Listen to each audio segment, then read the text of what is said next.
heard patients coming to us with some chakkar aa rahe hain. And chakkar can be lightheadedness, chakkar can be too vertigo. And I think what Dr. Shilaj is here to explain to us, how do we differentiate the various forms of chakkar? How do we, differentiate giddiness, lightheadedness from true vertigo? And then what are the treatment options available for us to treat true vertigo? Thank you, sir. Thank you very much. So this is going to be an unconventional presentation. Nobody can explain whatever 15 minutes. Impossible का task है, तो मैंने कहा सिर्फ अलग तरीके से किया जाए कि हम सारे समझ जाएं थोड़ा-थोड़ा. आजकल चैट जीपीटी के ज़माने में we don't need to go in basics. जिसका इंटरेस्ट होता है वो ढूंढ ही लेता है. We just need to find out how to go ahead overall.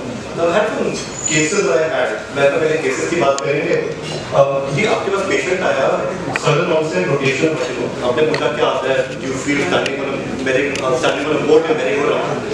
Simple question है, merry-go-round बोलेगा तो rotation है, board बोलेगा तो steadiness है. You can of course differentiate. Very simple way to go ahead. तो उसके बाद से भी sudden onset rotational vertigo lasting for hours, nausea, vomiting and unsteady while walking. हम क्या सोच रहे हैं? एक तरीके है कि मैं क्लिनिकल एग्जामिनेशन पे जाऊँ, दूसरा तरीका है कि मैं इन्वेस्टिगेशन पे पहले जाऊँ और फिर क्लिनिकल, और आपको बताऊँ कि आजकल हमारी कहाँ तकनीक पहुँच गई है, हम कहाँ से कहाँ पहुँच गए हैं. क्या नहीं आपको अच्छा ठीक है. तो बिफोर आई गो अहेड मैं बहुत छोटा सा आपको कुछ समझाता हूँ.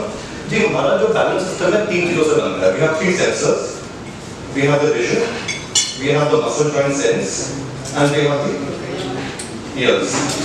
ठीक है, और सारा जो जा रहा है हमारा दिमाग पे. अब अगर किसी को बैलेंस की प्रॉब्लम है तो वो कहीं भी हो सकती है. इट कुड बी आइज, आंखें अंधा है, कैटरेक्ट टकराएगा, गिरेगा तो बोलेगा मैं बैलेंस हो जाता हूँ. किसी को आर्थराइटिस है, न्यूरोपैथी है, वो भी गिरता फुटता रहेगा.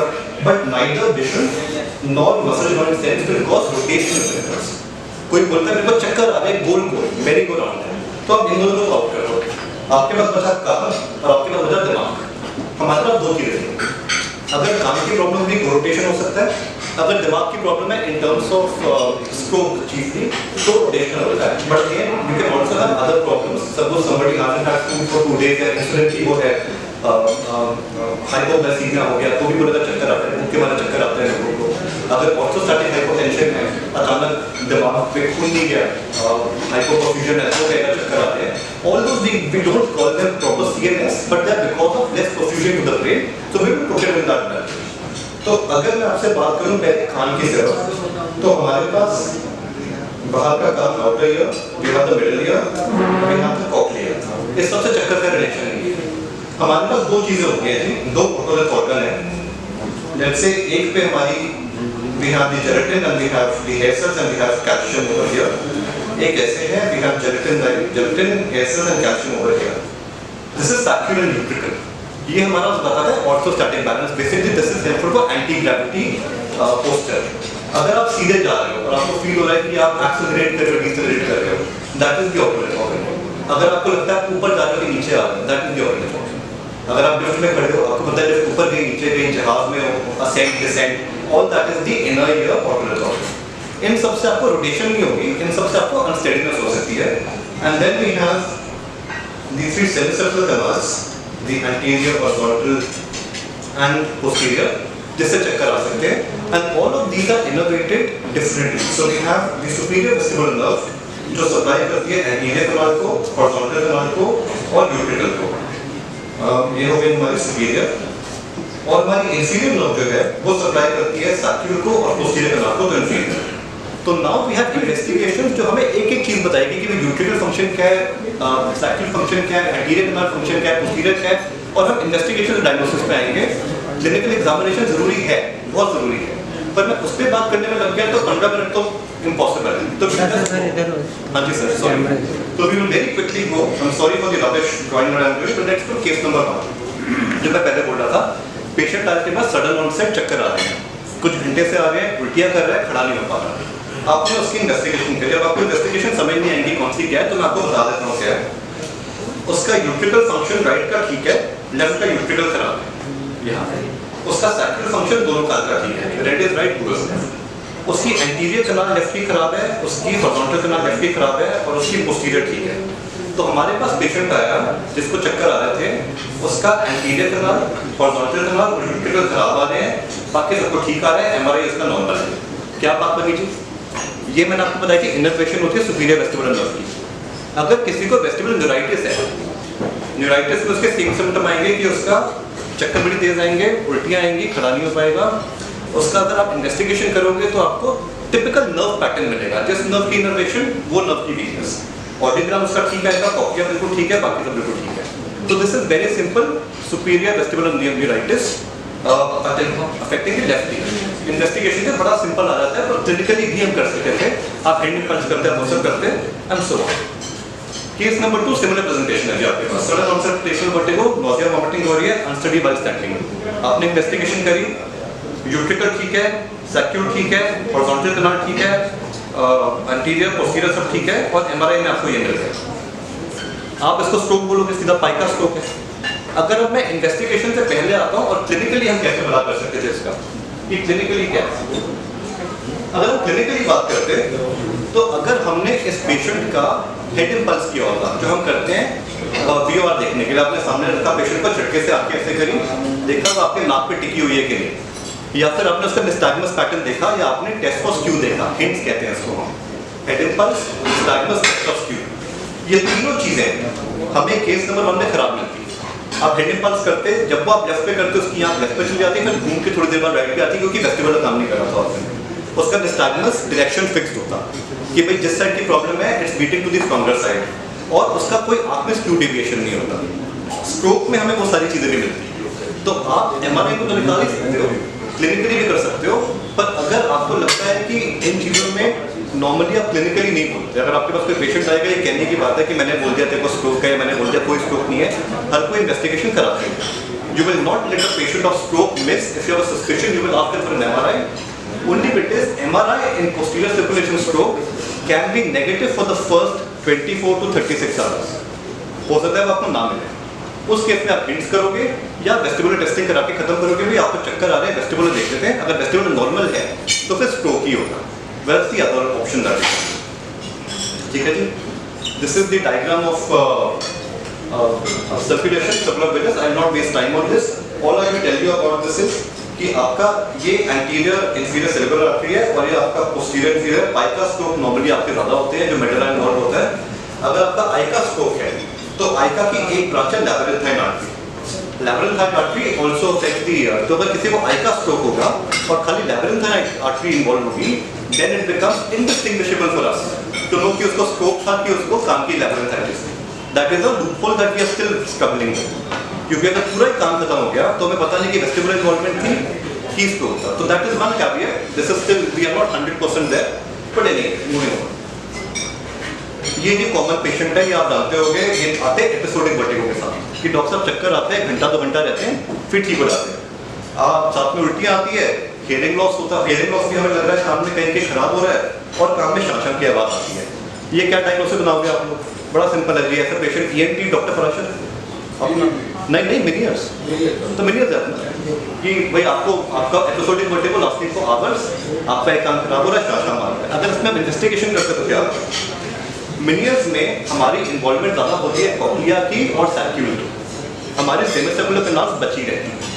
तो इसमें हम करेंगे तो हमारा सैक्यूल फंक्शन राइट का खराब आ रहा है, दिस इज गॉन, ये बिल्कुल ठीक है, यूट्रिकल ठीक है, और हमारे ऑडियोग्राम में एक साइड का हियरिंग लॉस है। आपको ये मिला तो आपको लगा मिनियर्स हो सकता है, ठीक है। इसमें एक और खास बात है, आप कैलोरिक टेस्ट याद है आपको, पढ़ते कैलोरिक कान में पानी डालते हैं, फिर चक्कर आते हैं, उससे हम देखते हैं कि बैलेंस ऑर्गन ठीक है कि नहीं है, और video head and pulse test तो हमारा सेमिसर्कुलर कैनाल बताएगा। Meniere's is the only problem जिसमें हमारे कैलोरिक में बोलेगा कि मेरा काम खराब है, सेमिसर्कुलर कैनाल फंक्शन, लेकिन मेरा हेड इम्पल्स नॉर्मल है। That is the only problem. अगर आपका एक कान खराब है तो आपका कैलोरिक भी खराब आना चाहिए, आपका हेड इम्पल्स भी खराब आना चाहिए। Meniere's is the only diagnosis जिसमें हमारी डिसोसिएशन होती है। उसका रीजन है जी, उसका रीजन ये है कि नॉर्मली जो आपका कान है, ये आपका कान हुआ, और ये आपकी कॉक्लिया, और ये आपका सेमिसर्कुलर कैनाल, आप समझो इसमें एंडोलिम्फ है, एंडोलिम्फ पेरिलिम्फ, इसमें फ्लूइड होता है जो CSF लीक होकर CSF का वो फिल्ट्रेशन होकर आता है। तो एक हमारा नलका हो गया जी, जिससे नया एंडोलिम्फ और पेरिलिम्फ आ रहा है, एक हमारी नाली हो गई जिससे निकल रहा है। अगर नलके में पानी ज़्यादा है, नाली ब्लॉक है, तो आपके वहाँ पे बाढ़ आने वाली है। Meniere's is the same disease.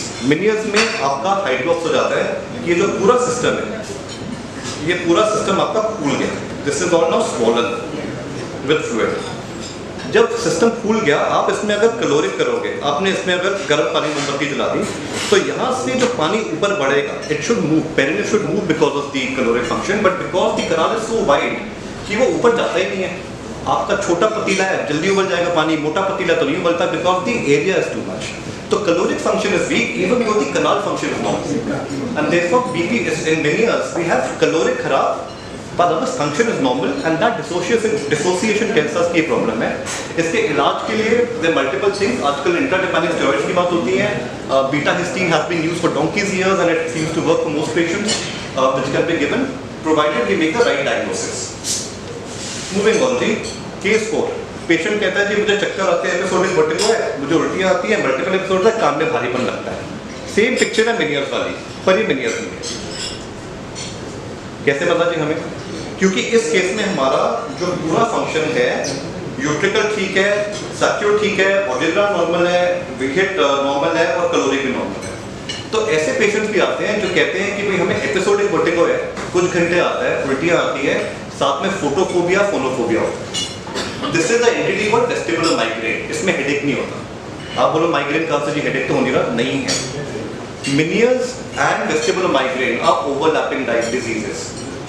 आपका अगर आपने किसी को वेस्टिबुलर माइग्रेन बोल दिया, आपने उससे फिर माइग्रेन प्रोफाइल एक्सेस देना है, चाहे आप प्रोप्रानोलोल दो, चाहे आप नाराजीन दो, चाहे कॉम्बिनेशन दो, कुछ भी आपका मन करे, they will do brilliantly well provided you can identify. 1800 जब हुआ था, प्रॉस्पर मिनियर्स नाम के बंदे ने पेपर निकाला था मिनियर्स के बारे में। उस पेपर में उसने लिखा है कि मिनियर्स और माइग्रेन एक साथ होते हैं, पर हमने आगे जाके माइग्रेन भूल गए हम, और मिनियर्स को सबने पकड़ लिया कि कान की प्रॉब्लम मिनियर्स होती है। Vestibular migraine is much more common than Meniere's disease, much more common. आपका अगर कोई ऐसा पेशेंट आए, आप उससे पूछो भाई जब चक्कर आते हैं देखो लाइट और शोर से प्रॉब्लम होती है कि नहीं, बोले हाँ जी, आप ऑडियोमेट्री कराओ, हियरिंग ठीक है, सब कुछ ठीक है, कान ठीक है, तब भी चक्कर आ रहे हैं, आप दवाई शुरू कर दो, तो 100% बेनिफिट। इतना अच्छा डिजीज ये, मतलब इतना अच्छा रिस्पॉन्ड करता है। इस कंपनी हमें वेट गेन, आप टोपरामेड दे सकते हो, अमिट्रिप्टिलिन दे सकते हो, कितनी दवाइयाँ माइग्रेन प्रोफाइलैक्सिस की, तो सब कुछ चलता है। So this is again a good thing to remember कि मेनियर्स वाली picture without hearing loss, without vestibular involvement is vestibular migraine. जी अब एक ये पेशेंट आपके पास आता है, कहता है जी आई एम अनस्टेडी, रोटेशन नहीं बोल रहा, अनस्टेडी बोल रहा है, like standing on a board, गिरता पड़ता रहता है। कहता है अंधेरे में बड़ा गिरता हूँ, typically they are about 60-70 years old. आप क्या सोचोगे क्या है? एक तो हो सकता है मल्टी सेंसरी, भाई न्यूरोपैथी भी हो गई, विजन भी कमजोर है, कान भी खराब हो गए। कुछ पेशेंट्स होते हैं जिनके कान बिल्कुल खत्म हो जाते हैं, not the hearing part but the balance part, it's called bilateral vestibulopathy. ये आपका एज के साथ भी हो सकता है, ये आपका अमीका सिंजेंटामाइसिन टॉक्सिसिटी भी हो सकती है माइनर ग्लाइकोसाइड की, ये आपका कुछ और केमिकल्स होते हैं जो कहीं खराब करते हैं, some paints and some other chemicals also like toluene वोलिन टाइप की चीज़ें कर सकती हैं। इसमें आप टेस्ट करोगे, there is no utricle, no function, no saccular function, hearing खराब है, हिट खराब है और कैलोरिक खराब है और एमआरआई ठीक है। ये है बायलैटरल वेस्टिबुलर फंक्शन। इसकी क्रॉनिक डिजीनेस होगी या क्रॉनिक अनस्टेडीनेस होगी, they will be better when the light is on because they will use their vision और their proprioception, but they will be bad on uneven surfaces, they will be bad in अंधेरा, more falls. Good I will do a head and pulse test to see कि किसी को ये problem तो नहीं है, because then the treatment is some exercises, but again lifestyle modification, घर में आप हैंड रेस्ट लगाओ, क्लटर फ्री फ्लोर रखो, बाथरूम में एंटी स्लिप मैट लगाओ वगैरह वगैरह। So this is also something which is probably going to come to you than to a regular hearing or other physicians. Almost 10. एक side का unilateral hearing loss हो रहा है धीरे धीरे, चक्कर आ भी सकते हैं, नहीं भी आ सकते। इसका आपको क्या लगता है? डॉक्टर बोले जी मेरा एक कान धीरे धीरे खराब हो रहा है, कभी कभी मुझे इम्बैलेंस होता है, what do you feel? Now if you have sudden hearing loss in 1 year, it can be anything. It can be labyrinthitis, it can be some viral infection, कुछ भी हो सकता है। पर प्रोग्रेसिव हियरिंग लॉस अगर एक साइड पे हो रहा है तो आपको ध्यान रखना है कि कहीं उसकी नर्व तो नहीं दब रही कहीं पे। This is a case of acoustic neuroma / vestibular Sonoma. इसमें हमारा एक साइड का वेस्टिबुलर फंक्शन खराब आया, एक साइड पे हियरिंग लॉस हुआ, एक साइड पे हेड खराब आया और हमें एमआरआई में सोनोमा मिल जाएगा सीपी एंगल पे। भाई आपका ये तो सिस्टम है, this is the year cochlea, ये नस जा रही है इन द सीपी एंगल। अगर यहाँ पे कोई ट्यूमर होगा, हल्का बड़ा होगा, धीरे धीरे बड़ा होगा, प्रेशर इफेक्ट आएगा, जैसे प्रेशर मारेगा धीरे धीरे खराब होनी है चीज़ें। जहाँ तक बैलेंस है वो तो एंड ऑर्गन एक तरह से नहीं है, क्योंकि after the balance organs the cerebellum can control. किसी का कान खराब भी हो जाए तो सेरेबेलम संभाल लेगा, पर hearing is an and organ. तो बैलेंस तो रिहैबिलिटेट होता रहेगा धीरे धीरे, उसको शायद प्रॉब्लम भी ना हो, पर हियरिंग प्रोग्रेसिवली एक साइड नीचे जाएगी। Single sided hearing loss, gradual onset, आपको एमआरआई कराना है, क्योंकि चांसेस है कि इसको श्रोमा हो। Of course you rule out middle ear तो नहीं है, कुछ और तो नहीं है। If it's a neural hearing loss, have an MRI typically with contrast enhanced and rule out a problem like this. And this is the last case. This is more of a vestibular case than a regular case. इनमें तो चलो मैं आपको इस case का बताता हूँ क्या होता है। एक हमारा फंडा ये है कि again I'm gonna draw my horrible drawing but a little differently this time. We have I'm drawing the cochlea straight. It's a tubular structure जिसके अंदर होता है एंडोलिम्फ और यहाँ पे पेरिलिम्फ होता है। जब आवाज आती है हमें कोई भी कान में, तो हमारी जो ऑसिकल्स हैं मिडिल ईयर, वो ओवल विंडो में धक्का मारते हैं। ओवल विंडो में प्रेशर जाके राउंड विंडो पे रिलीव हो जाता है। एक अंदर जाएगी, दूसरी बाहर आएगी, तभी एक वेव चलेगी। इसीलिए हमारी जो भी आवाज है that only stimulates the cochlea and not the balance organs, because they are seal structures. तो वहाँ पे प्रेशर जाएगा ही नहीं। प्रेशर वहीं जाएगा जहाँ पे एक ओवल विंडो है, एक राउंड विंडो है, एक दबी दूसरी बाहर आई, एक वेव चल गई। अगर यहाँ पे आपकी ऊपर की सेमीसर्कुलर कनाल में डेhiscence हो जाए, this connects with dura mater, हड्डी बीच में खत्म हो गई, ड्यूरा आ गया। अब जब भी कोई आवाज आ रही है वो ऊपर भी जा रही है। It's called a third window. ये पेरिलिम्फेटिक सिस्टम में होता है। ये पेशेंट बोलेंगे कि कोई झटके से ठां आवाज आती है, मेरे को चक्कर आ जाते हैं, because now sound is also going to the anterior canal, not only in the cochlea. इन्हें ऑटोफोनिया भी होता है। इनको आप ट्यूनिंग फोक रखोगे अगर यहाँ पे, तो इनको कान में आवाज आएगी उसकी, क्योंकि वो वाइब्रेशन भी वहाँ जा रही है। So these patients typically come with imbalance on loud sounds called Tollio's phenomenon, autophonia, imbalance off and on, and you can diagnose them on a CT scan, small cuts ताकि miss ना हो, और that's it. So I finished with 7 cases which involved vestibular neuritis, circulation stroke, bicup, Meniere's, migraine, bilateral hypofunction, neuroma, and semicircular canal dehiscence. कुछ भी आपको दोबारा पढ़ना हो, इनको आप आजकल तो गूगल पे सब कुछ है, आप डालोगे, इन्वेस्टिगेशंस आर वेरी कंक्लूसिव। अब वो हम डाउट भी नहीं रहते कि नहीं ये तो नहीं है, कहीं वो तो नहीं है। सर लास्ट स्लाइड हो गया। And with this I just want to say, मैंने बीपी भी नहीं बोला क्योंकि वो तो सबको आता है, but that's just, I mean if you want to do that we can, but since we are short of time, with this I thank you for your time and attention, and thank you so much, Dr. Chitin. If you would come join us, we'll have a question on this after. sure, I'll send this. Yeah. But I think he's done a wonderful job of explaining what Vertigo is all about and the various forms. I think some of them even I wasn't aware of it. And we as internists tend to pride ourselves that we know everything. Thank you, Dr. Chitin, for educating us. And it's now my pleasure to introduce the speaker for the day, Dr. Atri. And she is, Dr. Bhavna Atri is currently at Sarvodaya Hospital, Faridabad. She is MBBS, MD Internal Medicine, and of course DM Endocrinology from the prestigious All India Institute of Medical Sciences. She's a member of the Endocrine Society of India as well as that of the USA. And she actually secured the second prize in the prestigious Endocrine Society of India A.B. Gandhi Award for Excellence in Endocrinology 2022. So we are really fortunate to have her here. She has numerous publications and she also now practices at ProCare Clinic at Saket. Dr. Bhavna Atri, the floor is yours, and she's going to talk to us about a newer ultra-rapid insulin called Lyumjev, and we'll hear from her about what are the benefits of this particular insulin. Kindly welcome Dr. Bhavna Atri. She's our favorite endocrinologist. She never says no when she's invited to deliver lectures, and she's become our real PRO as far as endocrinology is concerned. Ma'am, I request you to wind up in 25 minutes so that we can have question answer session for both the sessions. So, good evening everyone, and in fact thank you for calling me here. Even I love to enjoy the time you're giving me. So, The topic for today's discussion is ultra rapid acting insulin, Lispro.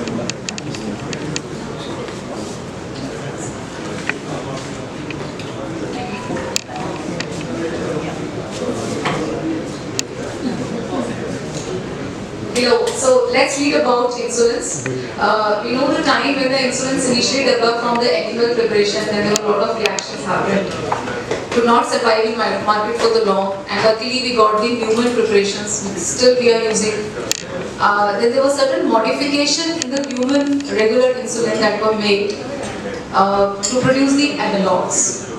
And now these further analogs are being modified to produce the ultra rapid acting insulin. So why this requirement of modifications is there?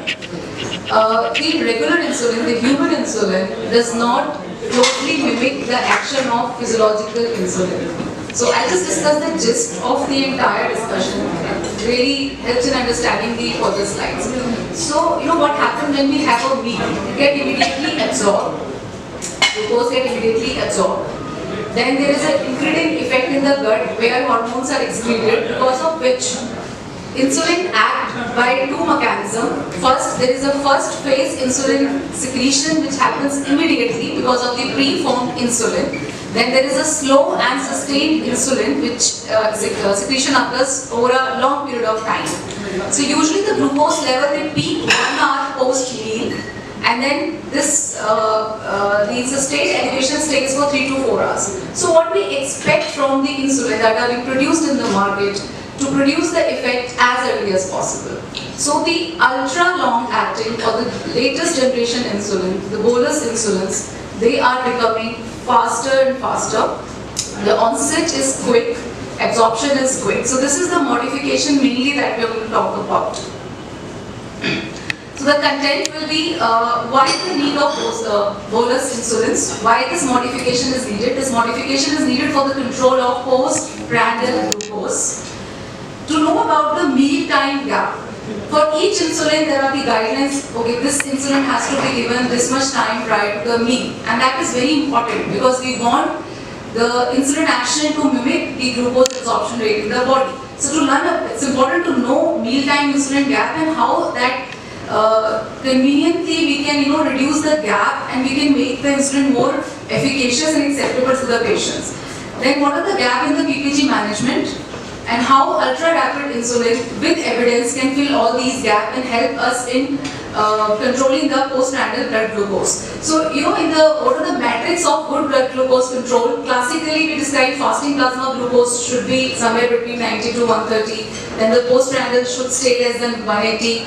A1C should stay less than 7%. Then we talk about glycemic variability, the CGM metrics. They say A1C is not actually the one which can tell us about 100% glucose control, because sometimes there will be two patients with A1C of 7, but the one may be having hypoglycemia and then hyperglycemia. So A1C is not true or correct for every person, so we need to look into the glycemic variability as well. So here comes the role of CGM. So the postprandial blood glucose is one of an important metric that we should always see. It is quite closely linked with the glucose complications. A1C definitely correlates with the PPG control, but CGM metrics they do better than that. So in Indian scenario where we have a carbohydrate dense diet, PPG, the uncontrolled PPG remains one of the reasons behind the uncontrolled A1C. And in the patients who are on insulin, the main reason why the PPG remains uncontrolled is that the insulin is not mimicking the physiological insulin. So that is what the ultra rapid insulins are doing. So PPG itself is an independent risk factor for the complications, be it macro or macrovascular complication that has been proven in many studies in the trials in the past. It is from the expert opinion from India that PPG contribute to A1C throughout the A1C spectrum. In Caucasians, they say for the initial time the fasting mediates the A1C, and when the glucose become uncontrolled later on, PPG is the more contributor towards the A1C. But in India, our diet is so much carb dense, it's mostly the PPG we are not able to control. Many times you see fasting is controlled but postprandial is not controlled. Whether patient is on OAD or on the insulin, but for the insulin we can use ultra rapid acting insulin to get this PPG under control. So early attainment of PPG target is essential. especially in the country like India where our food is carb dense. Importance of early control. As I said, there are two phases of insulin secretion in a normal individual. The first phase and the second phase. The first phase where there is a preformed insulin gets secreted. This is the first parameter which get affected in a diabetic patient. And PPG, uncontrolled PPG is going to stay from the beginning till the late. So this is all we are talking about, that PPG control really needed in these patients. Pattern of post-meal glucose level rise in healthy individual, focus on 1 hour postprandial glucose level. So in a normal healthy individual, the postprandial blood glucose rises peak at 1 hour and it normally stays up to 70 to 100 and it rarely exceeds 140 milligram per dl and then return to 2 to 3 hours. That I was talking about. But in a diabetic patient, the peak happens a little bit late and it is sustained for a little prolonged time, but then also it is somewhere around 1 to 1.5 hours. Means the insulin that we will be requiring for the patient should have a peak action at 1 hour. It should not be delayed by more than 1 hour and the action should not last by more than 4 to 6 hours. In a human insulin, regular insulin, the onset of action is 30 minutes, the action peaks at 2 to 4 hours and the action lasts till 6 to 8 hours. So the patient is exposed to early non-controlled blood glucose and late post-meal hypoglycemia, because when we are expecting the peak glucose to match with the meal, that is not occurring and the action lasts for a longer duration of time that we don't need. What is meal time gap and its correlation with the PPG control? So this diagram can tell us.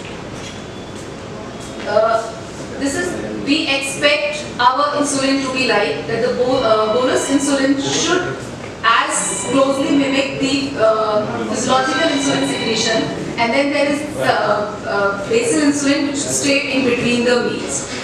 So if there is this injection meal time is very important. Asynchrony between the rapid glucose absorption after a meal and delayed insulin response influence the postprandial plasma glucose.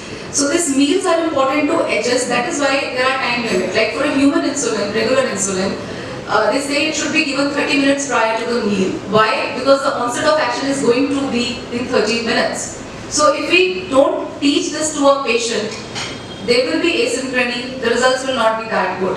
And that keeping the patient wait for 30 minutes prior to the meal, of course, is, it's not very easily acceptable by the patients. So it's very important for us to know the meal injection interval, what ideally should be there for each insulin. And of course, the company should try to get us something which can be immediately injected prior to the meal that make them more convenient.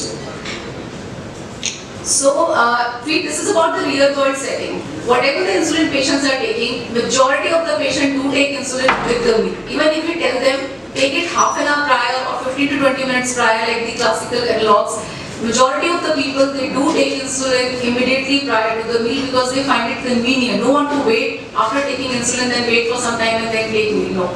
So, that means the purpose gets refuted if they're not taking the insulin on time. So,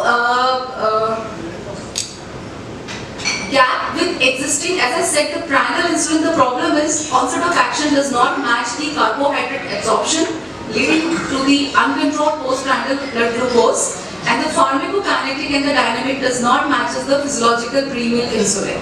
So the analogs, they are preferred over the human insulin, that is for sure. We have number of data. If someone can afford insulin, please do use analogs. Yes, if affordability is an issue, human insulin is still being used in certain areas of a country, in fact many areas of a country. Grade B and grade C conditions suggest that we should prefer analogs, ultra rapid acting analogs over our classical analogs because they are fastest in absorption as well as the onset, and the duration of action is less and they closely mimic the physiological insulin. So the expectation from a new prandial insulin, it should provide the postprandial control for the entire postprandial period, beginning as close to the meal till 4-hour period, and the response should be close to the physiological insulin secretion. Of course, it becomes easy for the patient to take the insulin prior to the meal, and sometimes if the patient forgets to take the meal, can be taken immediately post-meal. So these ultra-rapid insulin analogs can be taken up to 20 minutes post-meal. So that is also, they become very convenient to the patient. And by that ways, they improve the time in range, the CGM metric that we talk about, that glycemic variability is, of course, is an important parameter which is correlated with the diabetic complication. So improving the postprandial blood glucose control to improve the time in the range. So this, and there have been many modifications in the insulin till now so as to increase their absorption, permeability, their dissociation. So what this molecule has is got two things. One is the citrate versus the prostacyclin. Citrate increases the local vascular permeability, and the prostacyclin analog that they cause a local vasodilatation without causing any systemic effect. And by these two mechanisms, the absorption is very immediate. That is why this insulin can be given just before the meal, and absorption is quick, the onset is quick, and it is the insulin which closely mimics the physiological insulin among all other analogs we have. So the absorption will come quicker. So we can see from the picture, it's come with the brand name of Lyumjev. After administration of Lyumjev, the time to maximum insulin Lispro concentration was achieved at 57 minutes. That we want. The physiological insulin peaks at 1 hour. This insulin is also peaking somewhere at 57 hours.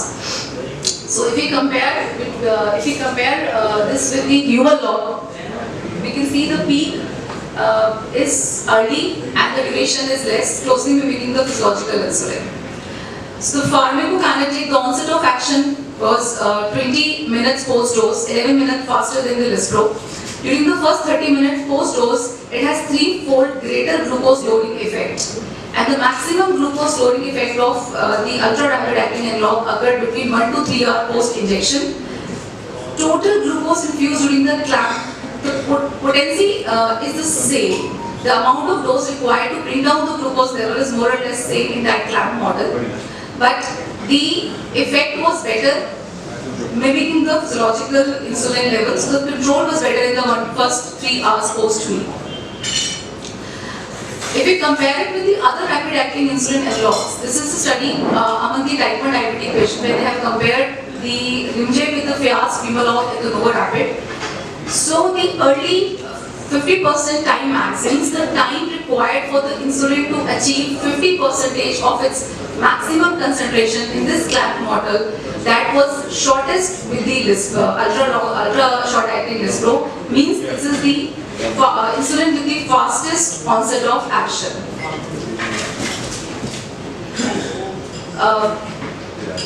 Comparison of postprandial glucose profile to other prandial insulins and to the healthy subjects. We can see from the diagram that the lowest marking is, the black marking is for the physiological insulin, and the red one is the ultra short acting Lispro. This is the insulin which is closely mimicking the action of physiological insulin, being quicker in the action and staying for the duration that we want. So there is better control of postprandial blood glucose. This is a study among the type 2 diabetic patient where the Lyumjev was compared with the Humalog in a basal bolus regimen in people with type 2 diabetes. This was a randomized multinational controlled placebo parallel design trial. After the screening period, the trial had 2 periods. One was a 12-week, another was a 14-week. In this case, the people were given either Lispro or Lyumjev. So, what was the primary endpoint? The mean A1C reduction in both the treatment arms was comparable. So, the Lyumjev is non-inferior to Lispro in terms of A1C reduction. But if you look at the PPG excursions at 26 weeks during the meal test, we could find out that definitely the excursions in the post-meal blood glucose were lesser with the Lyumjev as compared to the Humalog. So A1C, as I said, may not be able to tell us about the total blood glucose in a patient. With 2 molecules, we are getting the same A1C control, but we can clearly see that the post-meal blood glucose control was better with the Lyumjev. So the chances of having complications of diabetes that are closely related with the PPG excursion could be well controlled with Lyumjev as compared to the Humalog. Talking about the safety results, there is no difference in terms of the frequency of hypoglycemias. In fact, we say that analogs are better than regular insulins in terms of hypoglycemia and other safety concerns also. There is no difference between the short-acting Lispro and the normal Lispro. So the takeaway message that the ultra rapid-acting Lispro is non-inferior to Lispro in terms of A1C reduction. PPG excursions were definitely better controlled. In terms of side effect, there is no difference between the two molecules. So this is a phase 3 studies that we talk about. This study, phase 3 randomized multinational parallel group treat to target study conducted in type 1 diabetic patients. Where we had, two group. One was given the ultra rapid acting analog, another was given the Lispro. Here also, what we could find out that in terms of the A1C reduction, the ultra rapid analog were non-inferior to the mealtime Lispro for A1C reduction at week 26. Post-meal excursions were definitely better controlled better with the ultra rapid analog versus the Lispro. So we can see from the diagram that there was a better control of the post-meal blood glucose throughout from the time taking the meal up to the 4-hour post-meal. In terms of side effects also profile, there are same in the phase 3 study in type 1 diabetic also. So I think the key message that studies have been conducted in both type 2 as well as type 1 with good number of patients, and they have compared their own molecule, one the ultra rapid acting, one another the rapid acting.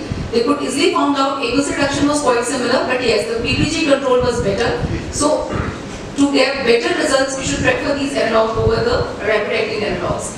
And again, the meal time flexibility is there. We can administer this dose from 0 minutes to 2 minutes before the start of the meal, and in fact we can give up to 20 minutes post meal. If someone forgets, it can be given post meal also with the same level of effect.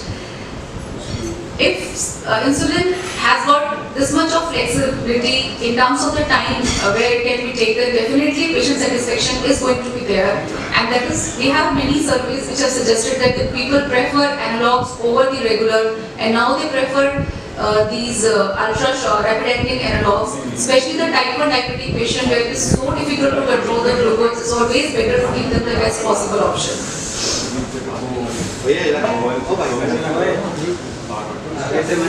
So what do we learn from these slides? That the ultra rapid acting analogs, they are better than the original rapid acting analogs because of their faster absorption, quicker onset of action, better control in the postprandial blood glucose, especially within the 4 hours of the meal, and the insulin concentration that is achieved in the body is quite similar to what is there in a normal individual. And the duration of action is also shorter. As a result, we get better control. They are not showing the less chances of hypoglycemia, but the real world evidence suggests that analogs and the one with the better modification, the chances of hypoglycemia is in fact lesser with these patients. So, important point, we should, if cost is not an issue, then we should definitely use the advantages of these analogs to a patient. Because needle and syringe is so tedious, and with the advent of the changing in the insulin pen and the devices, now they have become so smooth. And if you tell to a patient that needle size is very much acceptable to the patient in the newer machines, the newer insulin. So once we are convinced, definitely we can convince our patients. So ultra rapid insulin Lispro is a mealtime insulin for the subcutaneous injection and should be administered 0 to 2 minutes before the start of meal, with the option of administration up to 20 minutes post meal. And this is about the composition. Each ml contains 100 units of insulin Lispro, and each cartridge will have 300 IU of insulin. As like with other insulin, we have to store it 2 to 8 degrees Celsius. Do not freeze it. And while but once you have opened the insulin, you can keep it up to 30 degrees and do not use it beyond a month. That's all. Thank you. Thank you.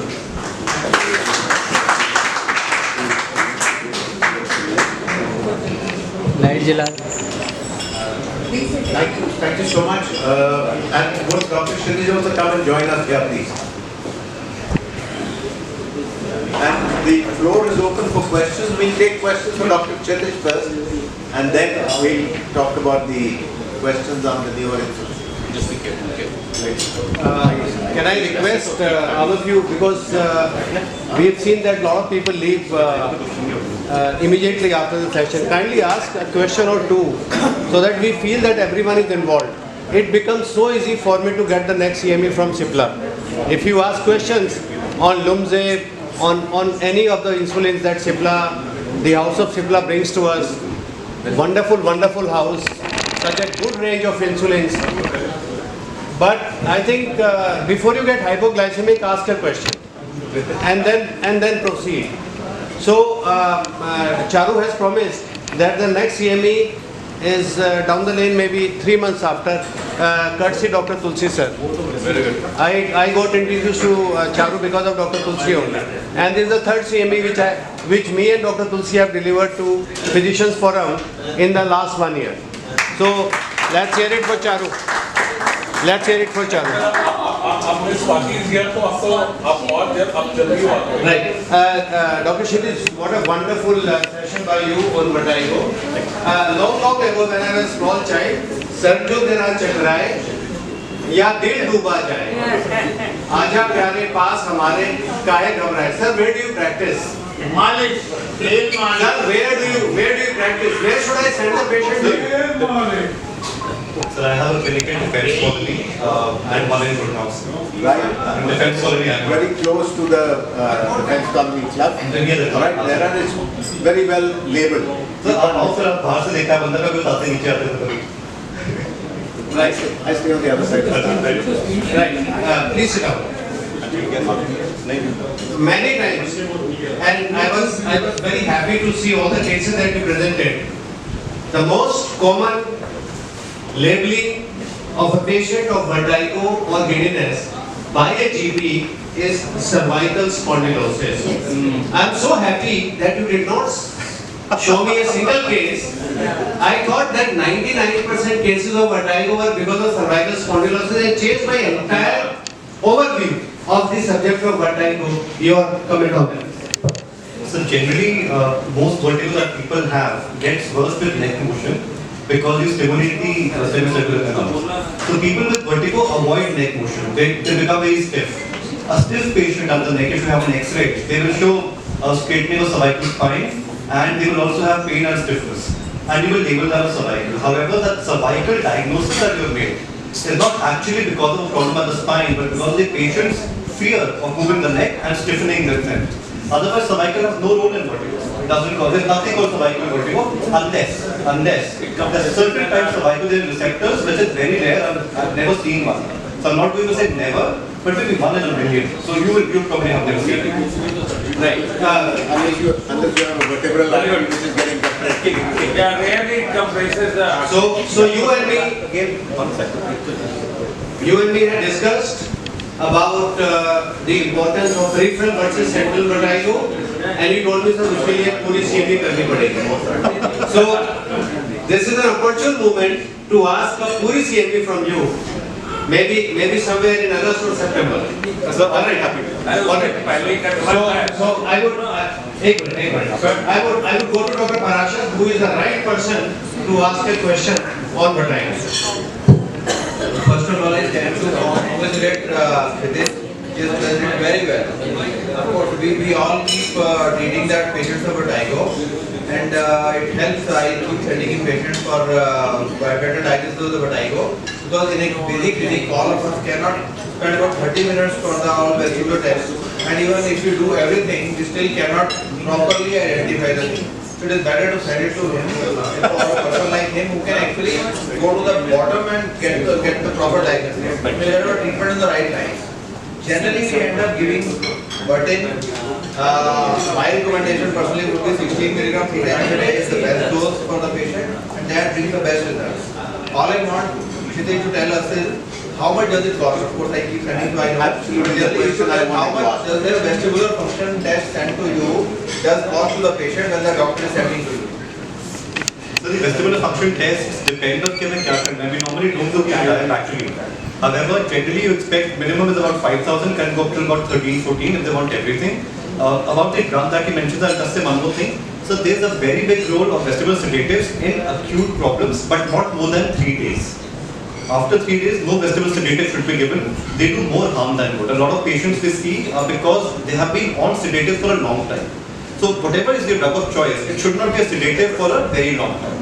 3 days, 4 days should be enough. After that, things that can help with compensation or things can generally make the patient feel good without suppressing the vestibular content. That would all I would say without naming any drug. Dr. Vinod Rana has a question.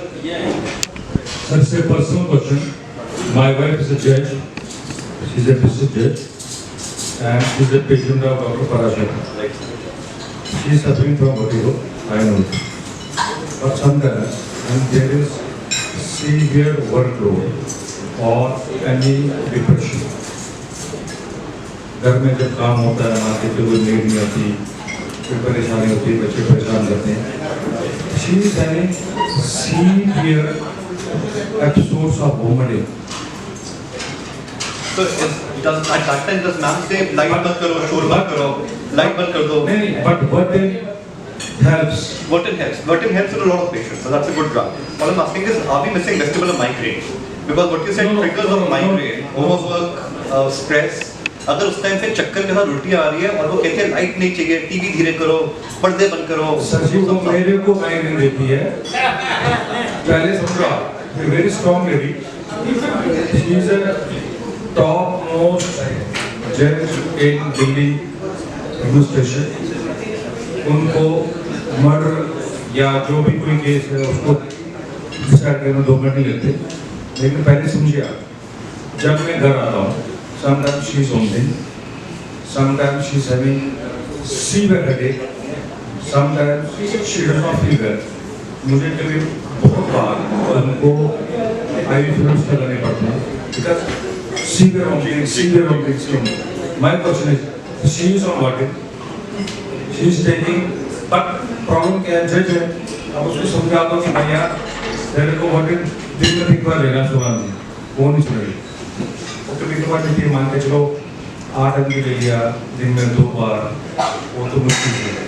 My question is that sir, she is having a problem. What should be the resolution? जी, sir पहले तो हमें अभी तक हम symptom बोल रहे हैं कि उन्हें वर्टिगो है, वो सिम्टम है, डायग्नोसिस नहीं है.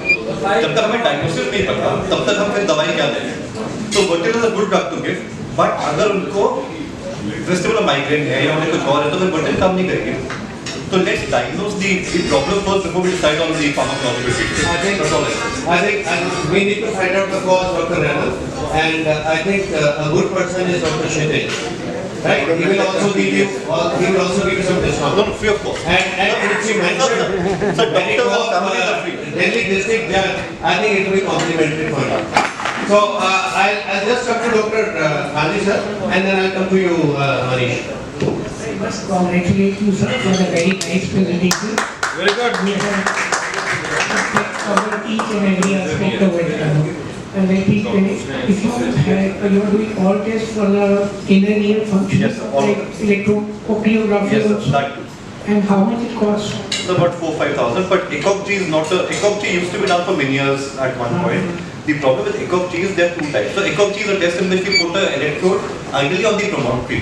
तो वो ना आपका टिपकोड या नीडल होता था जो पर्दा फाड़ के जाता था प्रोमोटरी पे और वहाँ से देखता था कि कुछ पोटेंशियल तो नहीं बन रही जो एंडोलिम्फेटिक आइटम से होनी चाहिए.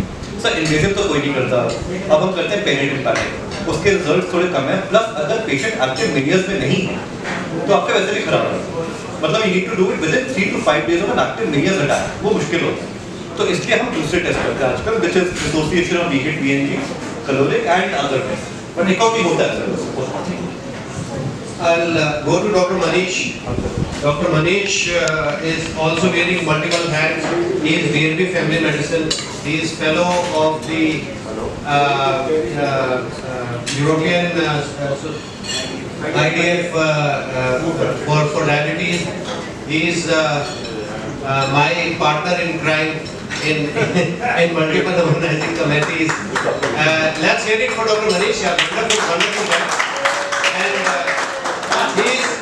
he is also one guy who is treating vertigo with acupressure and acupuncture.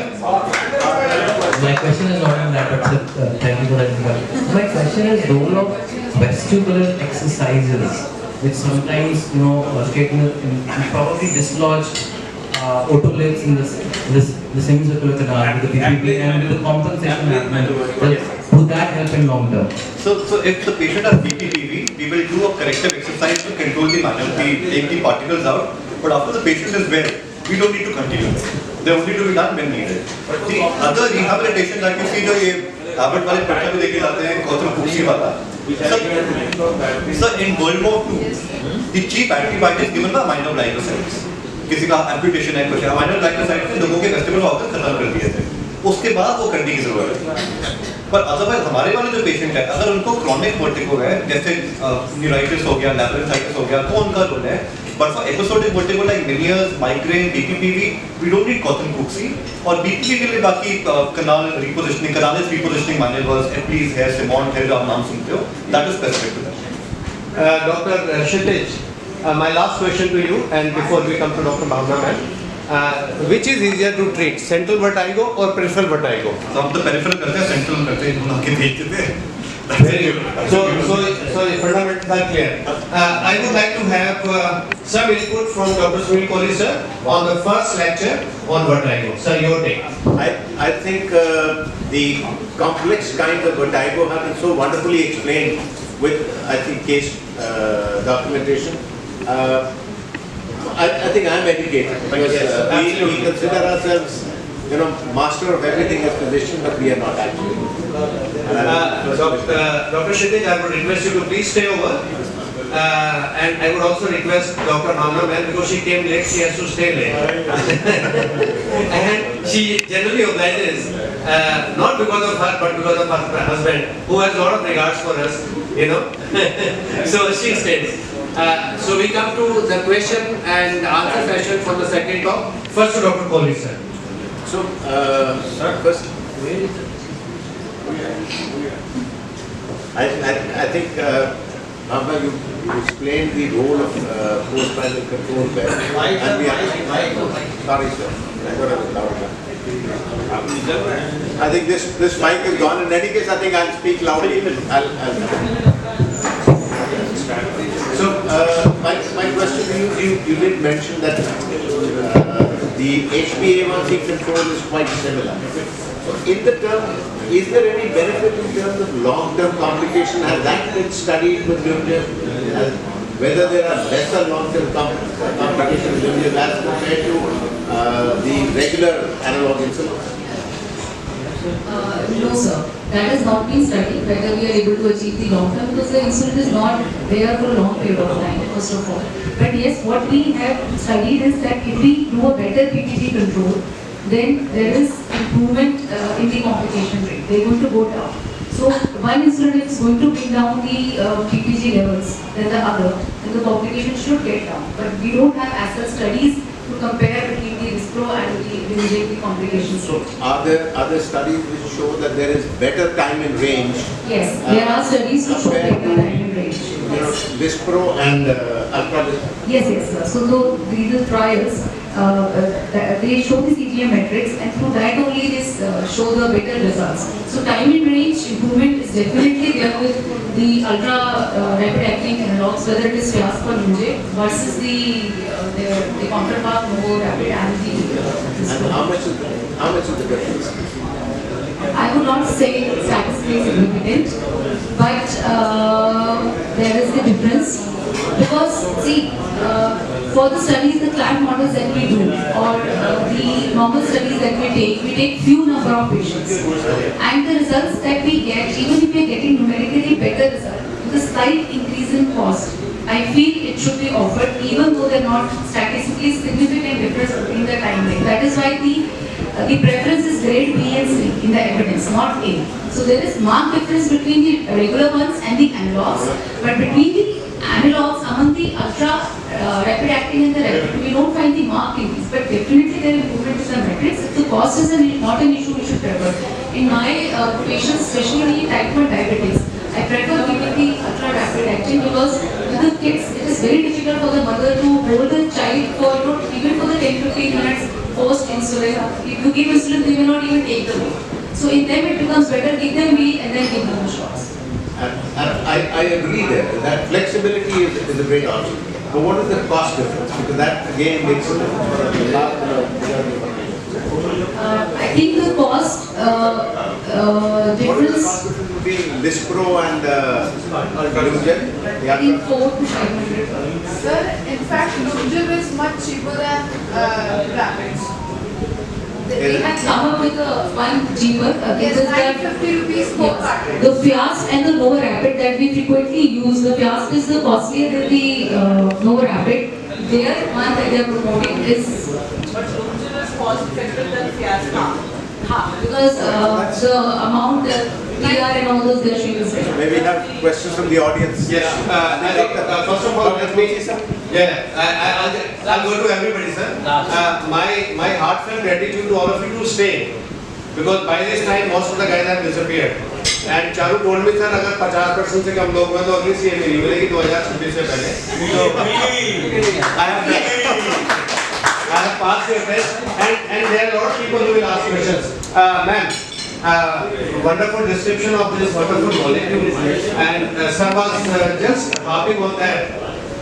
One of the things that we were taught by a professor was that hyperglycemia kills in 30 years, hypoglycemia kills in 30 seconds.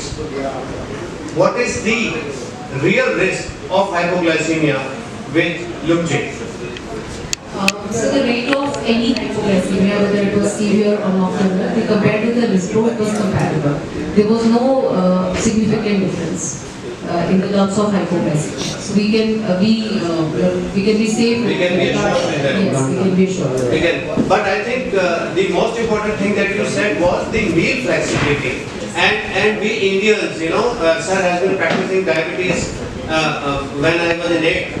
I saw Sir CV in FMC. Sir passed out in 77. I was in 10th at that time. We have been told that take the injection half an hour before. And whatever you tell the patient, he will do whatever he was doing before Lumgen. He will take the injection half an hour before. And once he takes it half an hour before, by the time he takes his meal, he will be unconscious. This is the problem. So you have to have a very good diabetes educator by your side. Yes. But all the insulins, the meal insulin gap is very important to be discussed with the patient. Very important. If we are changing the insulin, we have to tell them yes, it has to be taken like that. Otherwise, it will be hypoglycemia. This time to Dr. Tulsi sir first.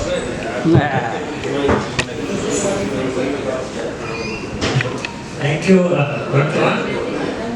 So, Garbhana, very nice talk. So, talk us about Lumgen versus Humalog. Both are Lispro, but in a sense they are different because Lumgen acts faster because of the excipients added here. But does this transform into better glucose safety as well as efficacy? So the trials that we have, they have shown the non-inferiority in terms of A1C reduction among the two. The safety they have proven, and in the CGM metric they have shown the improvement in the PPG control. So that is the one aspect. We will find it better. But yes, already sir has discussed that there is not marked difference between the two molecules. But I feel that the mean flexibility is important. We should never forget. So if one difference is there, we should prefer this molecule. And for the PPG, I think we need more studies on that to show the efficacy. I think the studies will definitely come. As a practitioner, my preference for ultra rapid and longs have really increased. I am giving to a lot of my patients and I am seeing the better results. I would not say it is just because of the PPG control. Flexibility has also a role. But believe me, sir, our carb dense diet really needs something which can act fast and can curb those glucose excursions happen in the first 1 or 2 hours. We should prefer. Okay, so tell us in specific comorbidity conditions like fast-acting insulin, and referring to the fast-acting insulins in CLD and CKD. See, these comorbidities probably They have been approved for these things also. So see, there are certain indications where we can prefer them. Suppose in hospitalization setting, now we have shifted the patient from infusion to the subcute insulin, but we are not very sure of the meal pattern of the patient. we are not sure. The patient will take the meal properly. Why? Because the pharmacokinetics here do not significantly differ. In CLE and CKD. Shorter acting insulins, pharmacokinetics do not significantly differ. So these probably are the insulins of drug of choice here as compared to the long acting insulins. Yeah, definitely. They are preferred among the longer acting in the CKD and CVD have been approved. But in a sick hospitalized patient, we are not sure of the meal pattern, or patient has a gastric issue. Supposedly we have given a short prior. So this flexibility again becomes very important in selecting these agents above the Novorapid and the Lispro that we have already. What about in compensated cirrhosis? See, Sir, all the insulins have been approved in all sort of patients. So they can be given to any of the patient. Here the difference is not the whether we can give to this patient or not. We can just discuss where we can prefer it over the rapid acting analogs. My preference would be young children, elderly patients, patients where diet is not flexible, patients with multiple gastric issues, patients with hypoglycemia, frequent hypoglycemia. In fact, I would rather prefer these agents than the classic agents. The chances of hypoglycemia I've seen lesser with the ultra rapid. how often do you encounter hypokalemia with insulins? It is hypokalemia happens with the insulin infusions in DKA patient with resolution of DKA, and it happens with almost 80 to 90% of my patients. If we don't give them potassium as we are advised separately, we should not wait for hypokalemia to develop. Absolutely. So that's why they actually say that correct potassium first and then give insulin. Absolutely. Okay. Because insulins are, especially short-acting insulins, are associated with hypokalemia. So you need to correct hypokalemia here when you are giving insulin. Please get the electrolytes, especially potassium levels done when any patient is on insulin. Okay, ma'am, what about hypos? See, hypos are associated with immune dysfunctions, increased systemic inflammation as well, vascular insufficiencies, and they all promote, hypos we know promote coagulation disorders, not only that, dysarrhythmia events as well. So you need to be very careful about hypos. How often do you see hypos with short-acting insulins? So I think hypos, if you have to compare, hypo can happen with any of the insulin agent. Apart from few drugs, it can happen with any of the oral molecules that we have for the diabetes. For us as a practitioner, educating patients about hypoglycemia is very important. Telling them to fix their meal timing and the quantity is very important. If the variability is there, definitely there is the variability in the diet, or there is a problem with the insulin. So if we are putting someone on the insulin, it's very important. If we have a diabetic educator, that it's wonderful. For my patient, first interaction insulin, I counsel them, second addition, then again I call them. They usually have this 30 minutes of discussion with the diabetic educator prior to starting insulin. Many a times I give that first shot in my own. Because what happens, the most common cause of hypoglycemia with the people who use insulin is like hypertrophy. They have this hypertrophy, they take insulin on the normal side, they end up in hypo. They keep insulin on the side of hypertrophy, they have hypo. So I think hypokalemia, we should be worried first upon the diet, second upon the insulin technique, and then third factors, if the patient has about CKD, some other issues contributing to the hypoglycemia. Regarding the comparison, I would say the analogs are better than the HIR. The short, ultra rapid and the rapid, they are almost comparable in the trial till so far. Dr. Bhavna, my last question, because Dr. Chauhan is saying to finish. So my last question would be regarding, insulins, they're great drugs. They improve glycemia control, also prevents long-term complications like, kidney diseases, also kidney damage or cardiovascular problems. So, but these are also associated with a lot of other things like, they probably increase MACE, especially in patients who have hypoglycemia.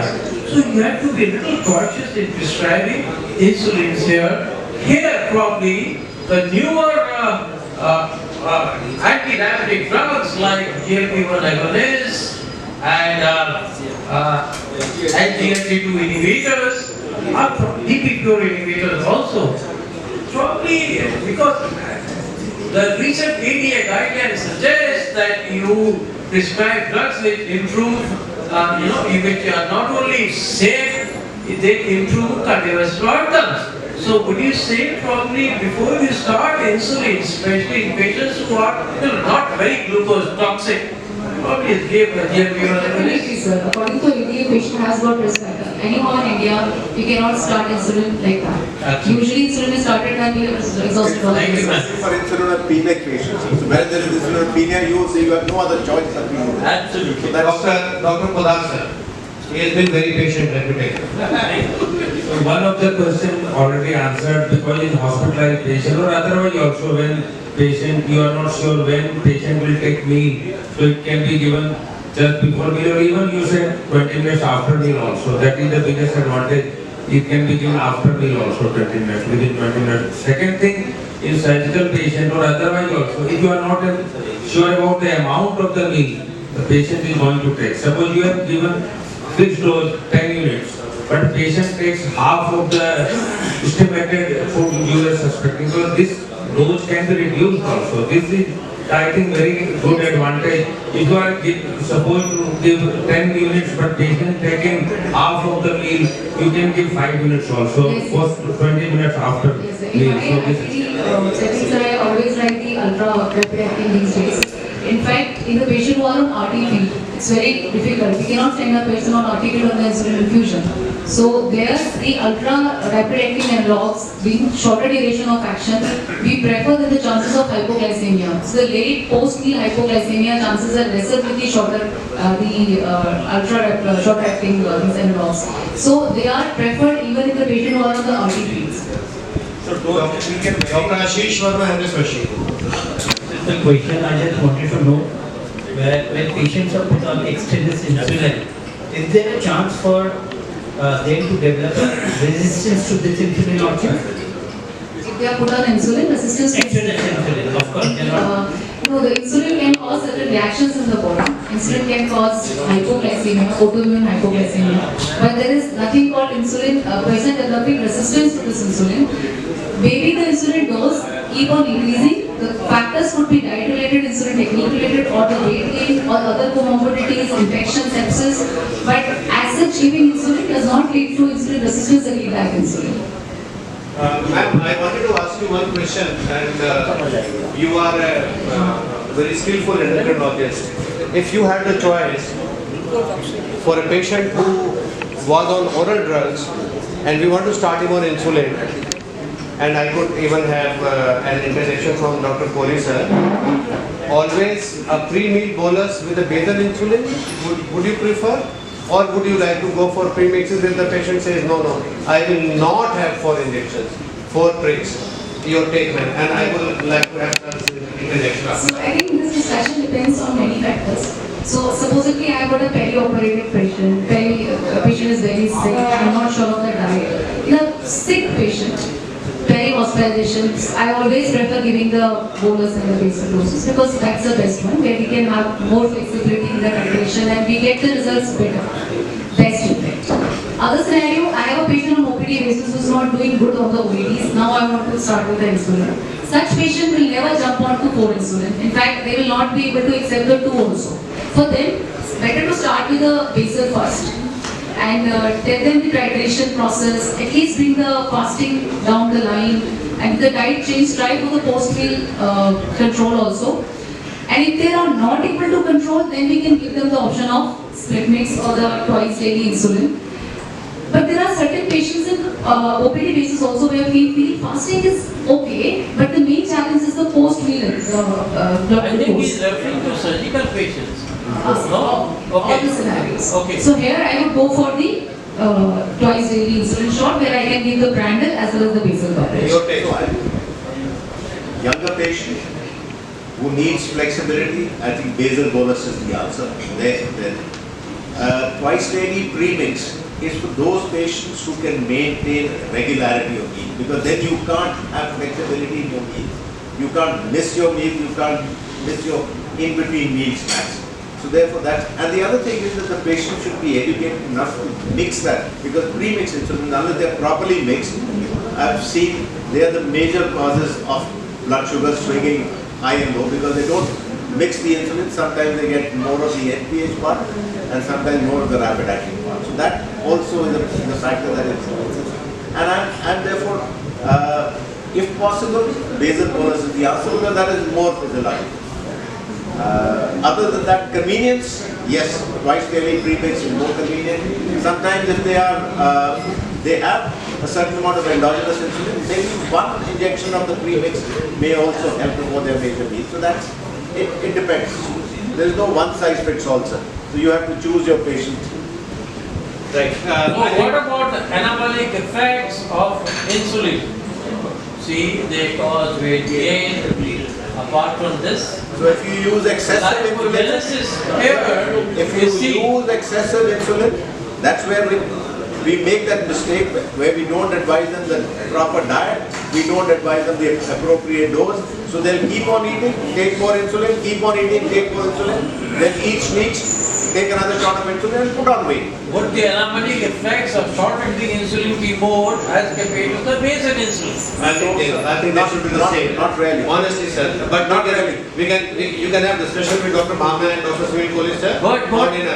On dinner. No, we just, sir, we need to wind up. Let her answer this last question. Go ahead. I think the anabolic effect is all because of the weight gain. If the one causing less weight gain, hypoglycemia. So it's because of hypoglycemia, they feed on meal and then they have the weight gain. So all because of this. So if we can control that thing, there's a... Ma'am, coming to a point of concurrence, before I give it to Dr. Kohli sir to summarize this wonderful CME for us. Dr. Shidil Malik gave us a wonderful CME. He did not tell us hypoglycemia as one of the causes of vertigo.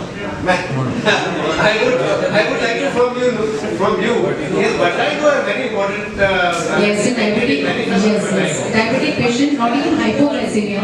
There is one thing called glycemic variability. Someone who is maintaining uncontrolled glucose for a long period of time, we start them on good effective drugs or insulin. The delta change in blood glucose many a times call them so dizziness.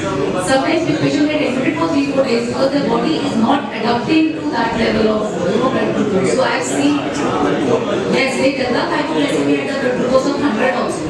So blood glucose variability, not even hypoglycemia can cause dizziness. Right. And in the end, before I give it to Dr. Sunil Kohli sir, Charu wanted me to sing this. Sun sun sun. अरे बाबा सुन, इस loom जेब में बड़े बड़े गुण। मैंने अपना काम कर दिया भाई। I give it to Dr. Sunil Kohli sir. So I think this is what is keeping you all away from the dinner and drink. So let me just summarize it. Thank you, Dr. Chitik, for explaining vertigo to us in a manner which I never heard before. I think this is the first time I've heard it explained this well. And to Dr. Bhavna for explaining the benefits of using ultra-rapid insulin to control PPG peaks and the relative benefits of controlling PPG peaks. And of course, time will tell whether these ultra-rapid acting insulins do have a better effect than Lispro, as we found that Lispro works better over the regular insulins.